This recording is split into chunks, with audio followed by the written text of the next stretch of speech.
Coming up, I'll tell you why delusional people tend to be successful. And then a CEO is making big waves by saying we need unemployment to jump to 50%. We'll break it down next. Let's go.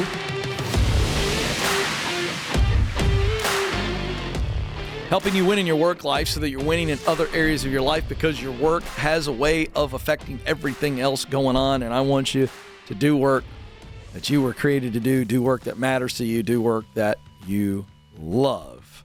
All right, so let's talk about why delusional people can be quite successful. Let me ask you a question. Have you ever been around? I can't talk today. Have you ever been around someone that you would describe as an incessant optimist? That's a fancy word. Like, they are always positive.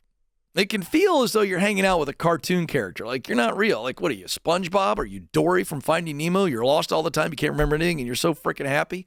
Or Olaf from Frozen, right? You know what I'm talking about. You think they're a character because it can't be real. Like, you have to be delusional to be that optimistic. You know? That's what we're talking about with delusion here. It's like you're deliriously optimistic.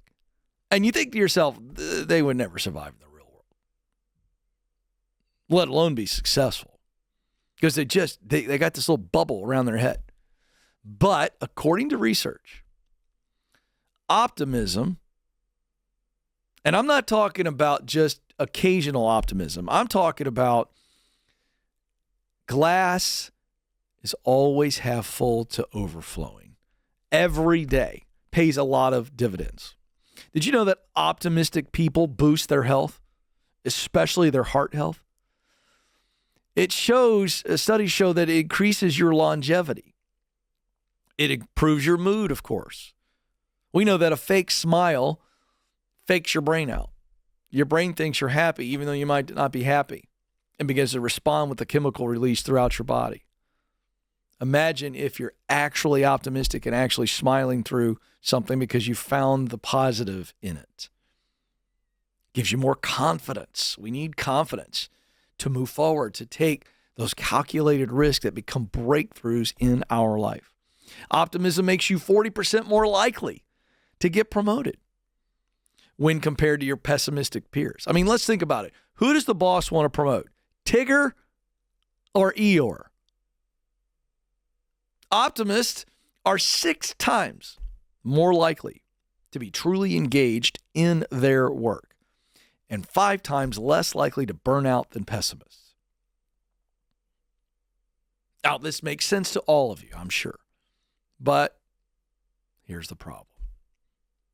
Life sucks sometimes.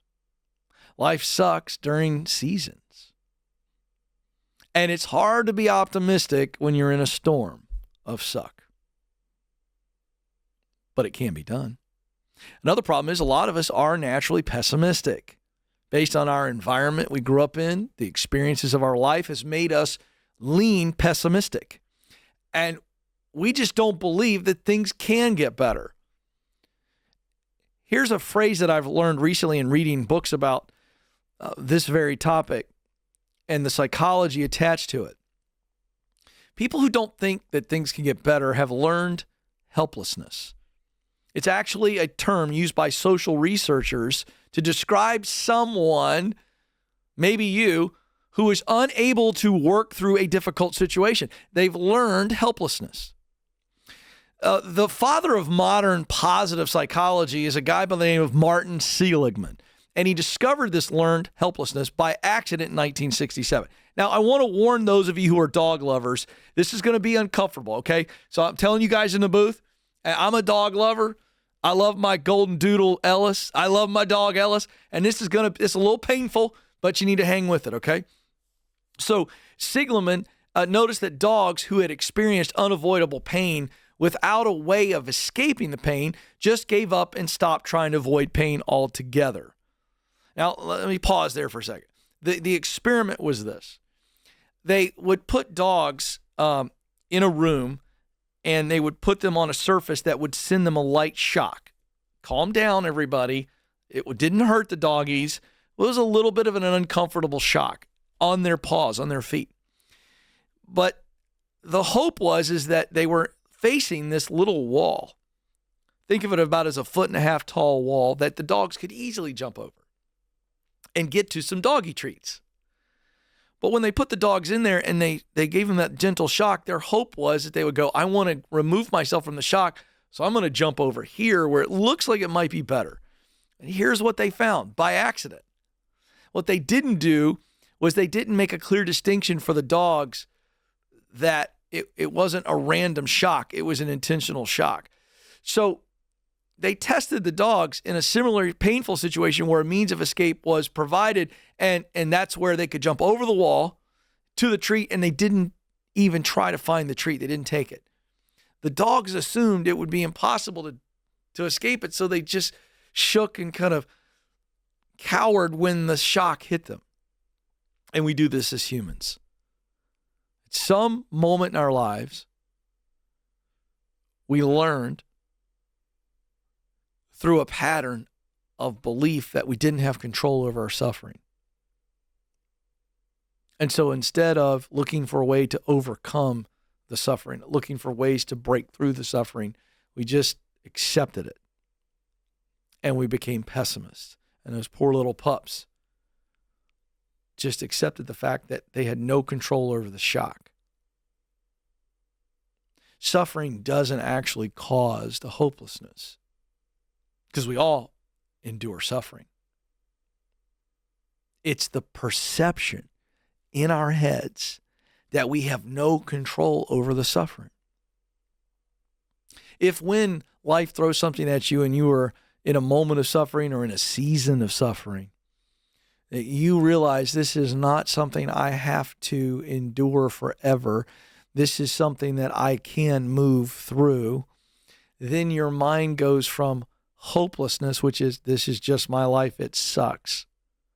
It goes from hopelessness to helping yourself.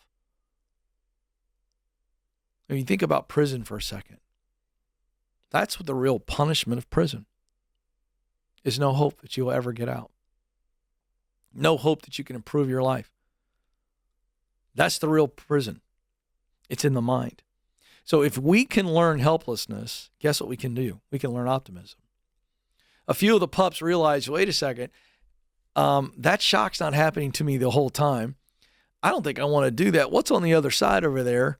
I think it's worth trying to jump over that wall and see if the shock happens there. They had a different perspective. There is another option. Optimism comes when we realize we have options.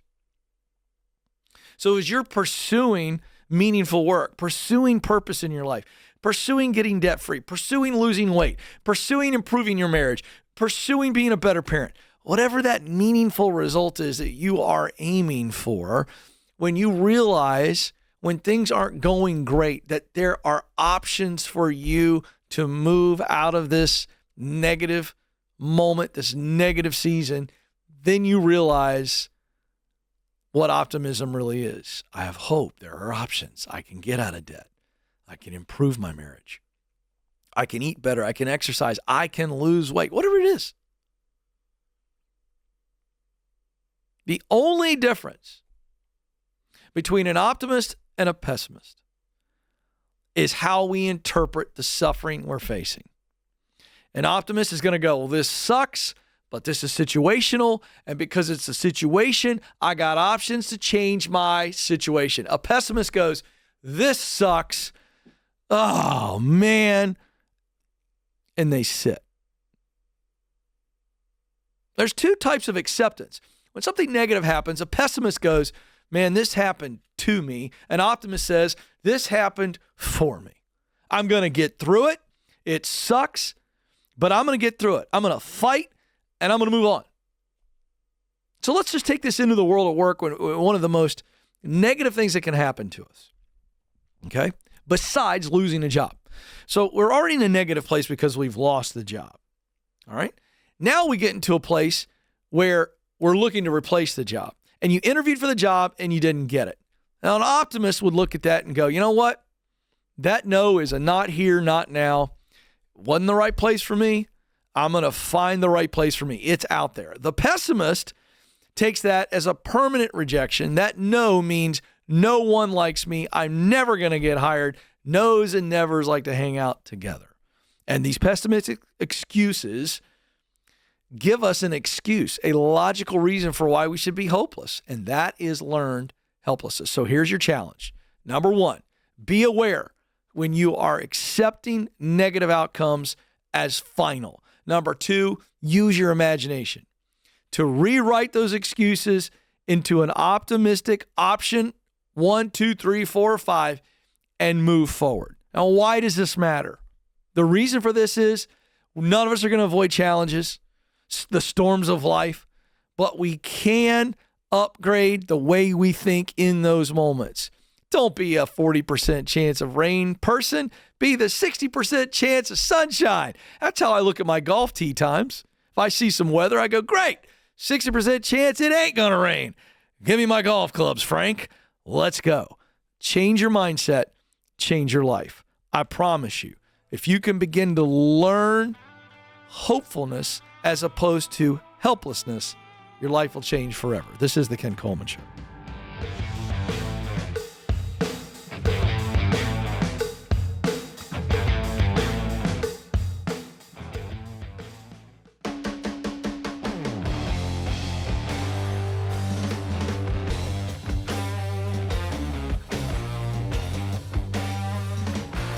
All right, the snowflakes have united, and they have a very interesting target this time that I think brought it on himself. But I think there's as interesting, viral comments and outrage happens. It's rarely all the bad guy. So let's see what you think about this. If you haven't heard about this story, there's a CEO out of Australia, and he's a property developer. And he's the head of Gurner Group. And his guy's name is Tim Gurner. And so he's being interviewed by the Australian Financial Review. And this is such a big deal, it's made waves here in America. And oh boy, are the snowflakes outraged. So let's look at this. Should they be outraged? Should they be offended? Or should they be provoked? There's your 3 doors today. By the way, as I share this story, I'll tell you what I'm going to do for you folks today. I'm going to walk you through the way I process any news. And I think it might help you. All right? I think there's 3 responses. Door number 1 is I'm outraged. Door number 2 is I'm offended. There's a difference. And door number 3 is I'm provoked. Okay? Now, let me explain that last one. Okay? Outraged is outrage. You've lost your freaking mind. You go on social media and you hurl insults off your keyboard. Offended is, I don't like that. That's, but you haven't lost your mind. You're still acting like an adult. The third option is provoked. It's stepping away from being offended. Don't even allow yourself to get offended. And this is how I approach this story and most things. Even a political statement or a position that I don't agree with, instead of getting offended or outraged, my first posture is one of I want to be provoked. And let me tell you what the true meaning of provoked is and how I'm using it here. We think of provoked as somebody coming up and just jabbing you on the shoulder, or messing with you. No. Provoked means I'm being nudged, poked to actually engage. I want to provoke action. I want to provoke thought. So I'm a parent of teenagers. If I want to get my kids and their teenagers to open up to me, I need to provoke thought. And I provoke by using a question. Okay? So I'm provoked at this. I want some of you just to try to be provoked to think. All right, here's the statement the guy made. Gone bananas. He said, quote, "We need to see pain in the economy." Now, he's talking about the Australian economy, but again, a lot of similarities, even though that country is God bless them. They are some fearful people. What they did during COVID to their population is extraordinary to me. But this is what he says. We need to see pain in the economy. We need to remind people they work for the employer, not the other way around. Now, I'm sure that got the snowflakes all outraged. But I'll remind you snowflakes who are offended by that statement that you do work for them. They pay you. Okay. I know. Some of you are going, why do you feel you have to say it that way? Because there will be people who will see this clip who will not understand what I just said. They think they have the right to a paycheck. You do not. Thomas Jefferson said it better than I can, so let's go back. Because most people, I saw yesterday, boy, I'm on a rant right now. I'm all over the place. Stay with me. I saw yesterday that 1 in 3 Americans cannot even name all 3 branches of our government. And we wonder why. We wonder why we have so much ignorant activities and actions in our workforce. They can't even tell you the 3 branches of government. So a lot of people think they have the right to a job. You do not. Thomas Jefferson said, life, liberty, and the pursuit of happiness. In the pursuit of happiness bucket is the potential to earn a living. But you must work, dear snowflake, and you must do a good job, or you will not get paid any longer. Golly, I can't believe I have to say this stuff, but I do. All right. So he goes on to say, okay, there has been a systematic change where employers feel the employer is extremely lucky to have them as opposed to the other way around. Now, that's where he gets a little off, because now that's a little bit, you know what I mean? Come on, man. Like, you should, as a leader, feel very blessed and fortunate to have good people working for you. So he's getting a little crass right here.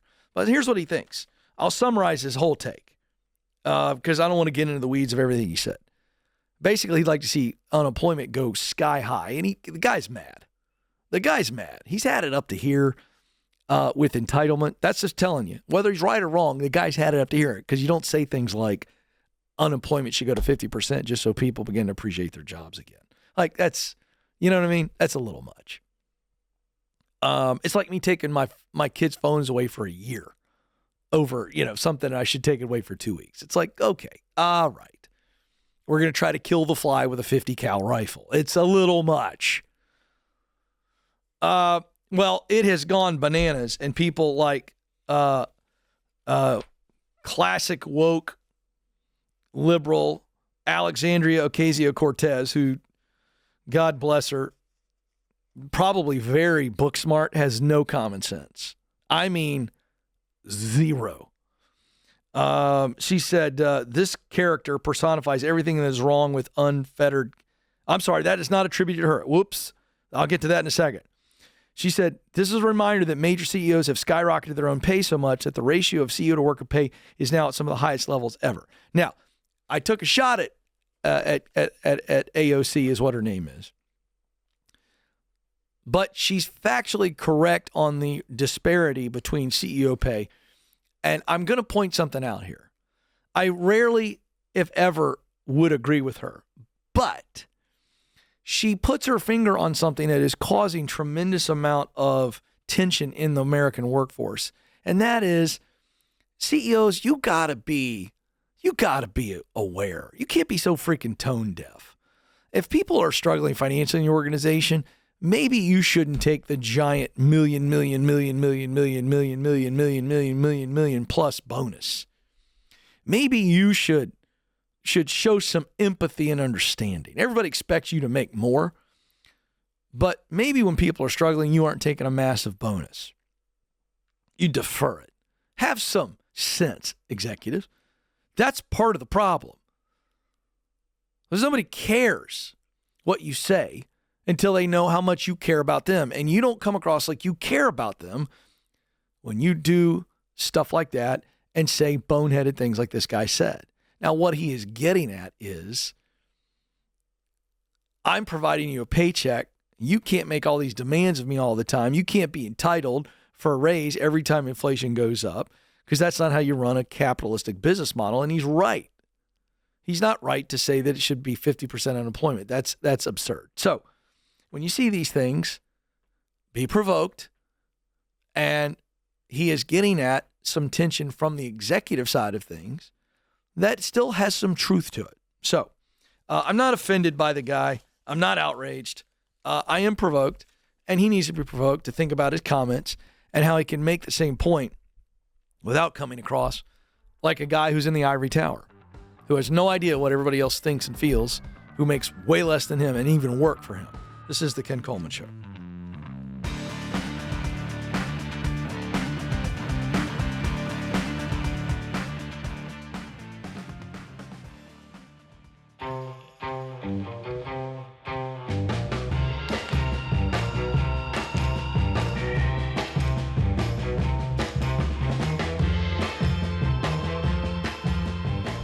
All right, folks, I'm here to help you get unstuck and get you moving forward on purpose. This is the Ken Coleman Show. If you're enjoying the show, would you help us grow on YouTube? You can do that by liking the videos you're watching. Just that little thumbs up, one click. While you're there, subscribe to the channel and share maybe the video with somebody that you think it will encourage, equip, or even entertain. Same thing on the podcast app that you are listening to us on. You can follow us, and we'd love a 5-star review and share as well. Also, if you are new to the program and you're looking for a resource that will allow you to become more self-aware than you ever have been in your life so that you can move forward with clarity and confidence, you need to check out the Get Clear Career Assessment.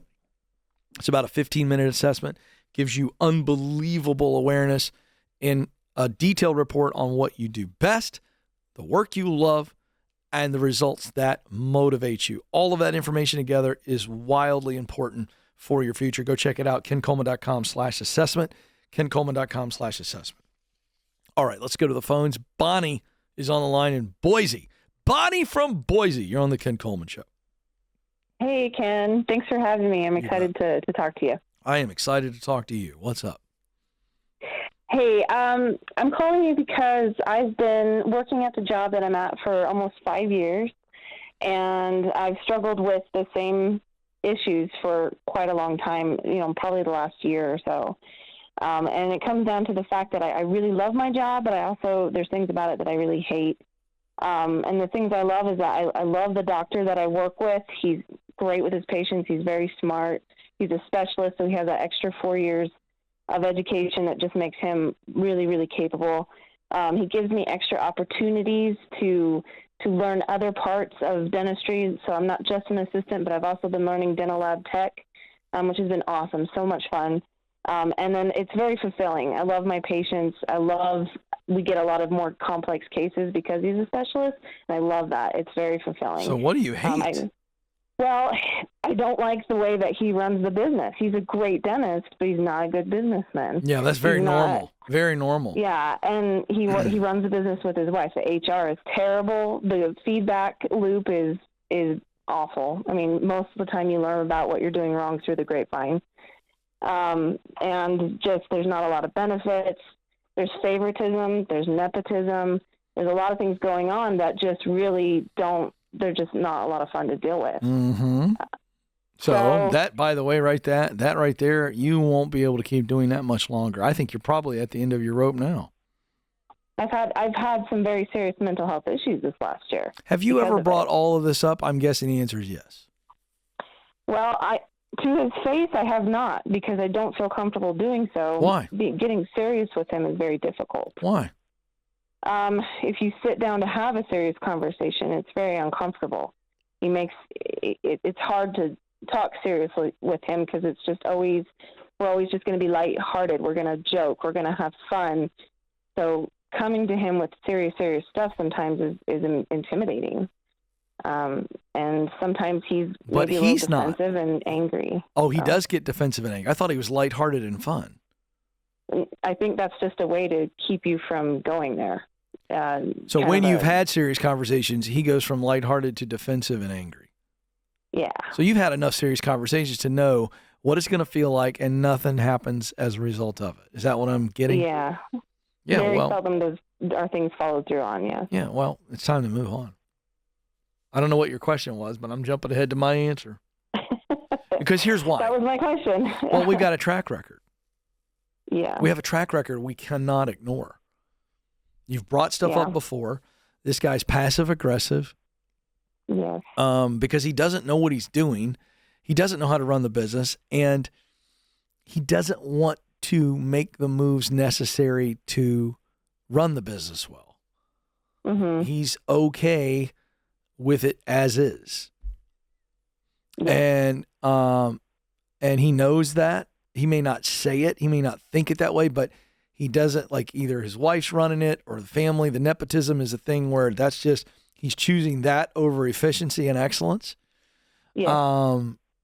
And he knows that there'll be people that'll do the work for him. At least he's gotten away with it. At this point, he's not interested in actually getting feedback and then using the feedback to improve. He's fine with the way things are. Mm-hmm. So you aren't. So you've got a lot of good experience and you're very qualified. And here's the great news. The only things you love about the job are the fact that he's an effective dentist. And so when you're working with him in that role, he's effective and you appreciate how effective he is. You see him giving good help for people and you get to be a part of that. I'm taking your two things and putting them together. Yeah. And you are a person who's driven for service. You love serving others and seeing them receive good service is why you like the guy.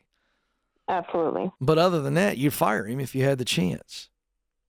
Yes. If you could replace him with a great dentist, just like he is, but somebody who cares about the business and it runs really smoothly and you got all the other things, you'd replace him in a minute. Yeah. Okay, then. So we go start looking for that. And my guess is you were going to be very highly sought after and a very attractive candidate. True? False? True, absolutely. All right, then. So you were already thinking this when you called me, yeah? Oh, yeah. I've been thinking it for the last year, but I feel guilty because all this experience I gained through him and the way he kept giving me opportunity after opportunity. That's what I was wondering. Myself. So a person who feels guilty is a really good person. Bad people don't feel guilty. Have you ever noticed that? Yeah. Bad people embrace being jerks. Good people are the ones that feel guilty over things they shouldn't feel guilty about. So what are you thinking would be bad if you left him? In other words, if you feel guilty about leaving, it's because you think you're doing something bad when you leave. So what do you think that you're doing bad when you leave? Well, I guess I feel I owe him for giving me the opportunity to. You don't. You don't owe him. You don't owe him anything other than doing good work. True or false? True. Are you an indentured servant? Do you even know what that means? Yeah, but I'm not, no. You're not an indentured servant. An indentured servant had to work for X amount of years to pay the debt off. Mm-hmm. You don't owe him any debt. You have no debt with him. Mm-hmm. Have you done a good job for him? Every day that you've had a chance to work for him, have you done a good job? Above and beyond, yes. Have you been loyal? Yes. Absolutely. Leave. He'll be fine. I got news for you. And I don't think you have a messianic complex here. But one of the reasons I think you feel guilty is because you think you're going to leave him in a bad spot if you leave. True? Yeah.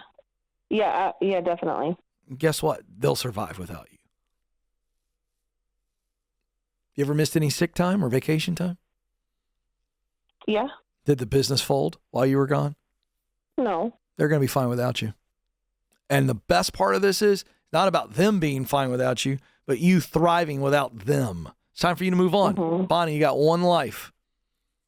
We care too much in this world about what people are going to think or say about us, and so we conform and we fit in. And you've been fitting in for years because you were worried about what they might say about you or think about you, and they don't get a vote. It's your life. And quite frankly, they'll move on from you pretty quickly. They don't care. Yeah. Yeah. All right? That's true. All right. So, step 1, start looking today. Step 2, find something that, and you know what you're looking for. You know what kind of questions you're asking. Don't just get interviewed by a dentist. Try to talk to a couple people that work in the office and go, hey, how would you describe the culture here? Believe me, they'll tell you. If it's bad, they'll dump. If it's good, it'll be very obvious and they'll dump on you that way too. Okay? Mm-hmm. You know what you're looking for. So you got this, Bonnie. Life is short. You got one shot around this orb. Make it count. I'm really proud of you. You got high character. And it's going to be obvious to other people. It's time for you to move on. This is the Ken Coleman Show. Thanks for listening to the Ken Coleman Show. For more, you can find the show on demand wherever you listen to podcasts and watch the show on YouTube. You can also find Ken across all social media by following @Ken Coleman.